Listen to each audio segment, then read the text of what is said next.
Hi guys, welcome back to another episode of Devil's Den. We are back after watching the Toronto Maple Leafs take on our New Jersey Devils. Unfortunately, the Devils lose 4-3 to the Toronto Maple Leafs, but I have to say, I really enjoyed this game. It was a really fun back and forth and back and forth and back and forth constantly throughout this game. We're going to be covering a couple of topics today. First, of course, our regular going through tonight's game. We're going to be talking about Timo Meier because I have a bone to pick with Timo Meier tonight, and as well the upcoming soon-to-be arrival of Luke Hughes from the University of Michigan team, who is one of our draft picks. Apparently, he'll be joining the team sometime at the end of April sometime, so we'll see.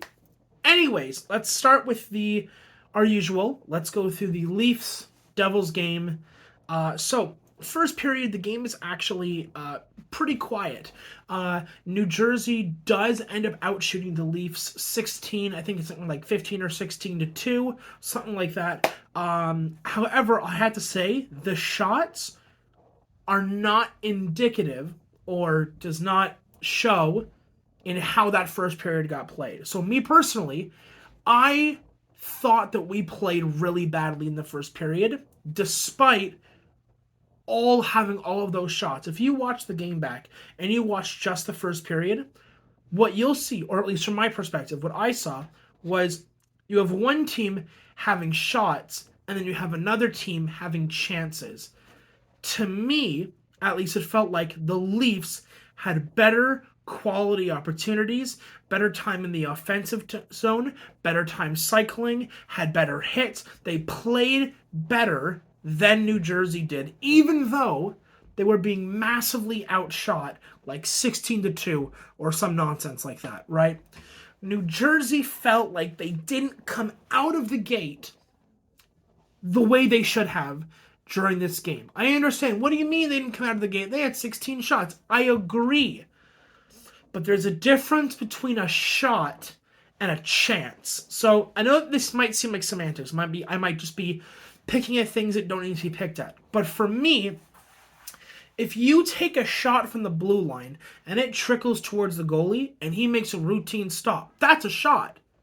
But it's another thing when you have to stop a cross-crease shot and the goalie has to make an unbelievable save to keep it out. That's a scoring chance. There's a difference between a shot and a chance. You can have all of the regular shots you want throughout a game, throughout a period, but if they're not good quality scoring chances, then you're not going to get goals. So, first period ends, and it's 0-0. Game is otherwise quiet. I did not like our production in the first period, despite having all those shots. Second period starts, and almost immediately, about 2.5 minutes in, Cal Yarncroc of the Maple Leafs scores a goal. It is now 1-0. And unfortunately, what happens is, and this is a pattern we're going to see in another goal the Leafs score, is you've got 4 guys watching William Nylander, and he just slides it on across to Yarncroc, who no one is watching, and Yarncroc just one-times it into the net. Vanecek is left stranded on the play. You've got 4 Devils just, I don't know, I guess you got the, like, come on. You can't have 4 guys watching Nylander and then let Yarncroc sit there in front of the net and just tap it in. You can't. It's a 4-on-1, guys, with another guy behind you. You gotta do better. Anyways, Yarncroc scores. He gets his 14th of the year. However, about 4.5, 5 minutes left of the second. Eric Holla, third line, which is going to be a big pattern for tonight and last game. Eric Holla with the assist from Andre Palat. He gets his 6th. They score, and the game is tied 1-1 going into the third period. And this is where things start to get spicy. This is where the real fun of the game starts happening. So, third period, Andre Palat goes out at the end of the second period, takes a stick or a puck to the, I think it was a stick to the face. He gets stitched up, looking like Frankenstein, coming back into the game. But the Devils get a 4-minute power play at the end of the second, going into the third. They get nothing. 4 minutes with Jack Hughes, Dougie Hamilton, Jesper Bratt, Timo Meier. Like, you get nothing. Okay? They score nothing. Nothing happens on that 4-minute power play. You were hand-wrapped, hand-given an opportunity to score, and they did nothing with it. But what does happen is on our own power play, Mitch Marner picks Nico Hischier at the top of the blue line, just stick lifts him, grabs the puck, goes down, and suddenly it's 2-1 Maple Leafs, scores on Vitek Vanacek with a nice little backhand, forehand, back-to-backhand score. Vitek is left defenseless on a breakaway on our own power play. However, 1 minute later, again, the third line, Andre Palat scores for his 8th of the year, assisted by Mercer, assisted by Haula, both getting their 25th point of the season. So again, it is Toronto 2, New Jersey 2, and Andre Palat's goal is scored on the power play. So they actually end up getting something. Finally, game is tied 2-2 on a power play goal, and we're back at it again. Erik Haula, about 3 minutes later, Erik Haula getting his second goal of the night for his 7th this season, scores with an assist from Andre Palat and Jesper Boqvist. Palat getting his 11th point, Boqvist getting his 8th, and it's 3-2 Devils now. So we go 1-0 Toronto, 1-1 New Jersey, 2-1 Toronto, 2-2 New Jersey, 3-2 New Jersey. But unfortunately, with 5 minutes left in the game, 5 minutes left in the third, Michael Bunting scores on almost the exact kind of goal that Carl Jarnkrok scores in the second period. What happens? 3 or 4 guys are watching Three or four guys are watching a Leaf in the corner with the puck. They don't bother to look behind them, and Michael Bunting just gets a nice, easy pass and just nicks it into the net. Easy, and suddenly it's 3-3 with less than 5 minutes in the third. And you're thinking, okay, we can, try to get some offense in, play respectable defense, maybe get it into overtime. Carolina's losing right now against Montreal. Maybe we'll get a point, maybe get, a little bit of good stuff. But instead,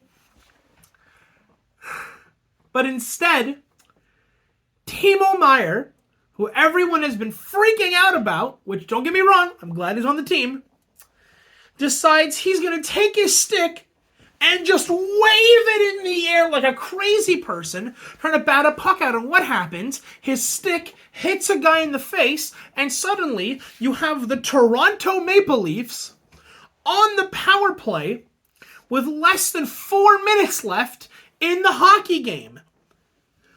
A power play, by the way, which is consistent of Austin Matthews, Mitch Marner, William Nylander, I don't know if Morgan Riley's on it or it's TJ Brody, and usually John Tavares, though he was out for reasons today. But, why? Why in the third period when you've played so well?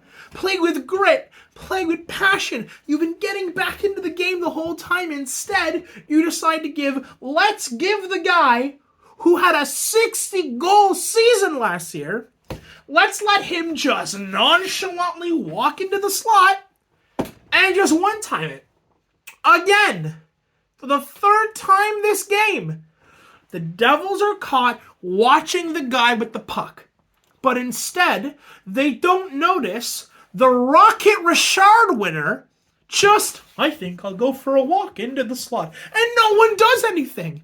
They just stand there, and Vanacek's like, well, better stop the one-timer in the slot by the ex-Rocket Richard winner. Leaf score. It's now 4-3 with 2 minutes and 48 seconds or some garbage like that. Austin Matthews is 29th. He's going to be scoring more than 30 goals this season. From an assist from Nylander and Marner. Nylander getting his 43rd point. Marner getting his 56th. And again, on the power play, because of Timo Meier. Timo Meier, I'm going to say it. I'm going to say it right now. Timo Meier cost us the game. I'm going to say it. A lackluster first period. And Timo Meier deciding to go, I think I'll wave my stick around. And, like, you lose the game. Because oh, God. Oh. And you know what? Our power play's been great, like, the last couple of games. I think we've been, like, 50% of the power play in the last, like, 6 to 7 games. Like, it's been really good recently. But tonight we're like, no, I don't think I'll score. I think we had something like, we had 4 power play opportunities. We scored on one of them. And the other one was a goal against us. It was a shorthandy. Whereas the Leafs had 2 power play opportunities. And the one they score on is the one that's the game winner. Because the Leafs are all sorts of voodoo at this point. So anyways, that was the game. That was me. I've had my ranty time. Now we're getting into the hot takes. The part where we're going to start disagreeing. But that's okay, because I love disagreement. It's fun for me. So, Luke Hughes is supposed to be being, according to Lindy Ruff, or is it Ruff, or was it Fitzgerald? It was Fitzgerald.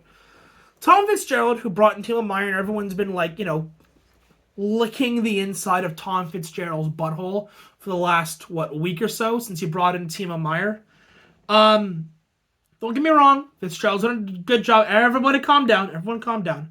But, like, apparently Luke Hughes from Michigan, who we already drafted, after his season is finished, we're supposed to be adding him to the roster. Now, under normal circumstances, I'd be jumping with joy. I'd be like, yay, we get a great quality defenseman at the beginning of a season. Let's see how he builds with the team.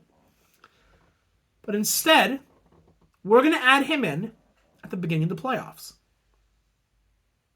Some people seem to think, and I could be wrong, so feel free to, leave in the comment section that I'm wrong, but I don't like the idea of having a pre-established team and then adding someone in right during the playoffs. At the beginning of the play, it feels weird to me. I don't like that idea because Luke Hughes has been absolutely killing it in the college and university hockey. Absolutely been killing it. He's a fantastic player, phenomenal player, and will probably have a great career in the NHL.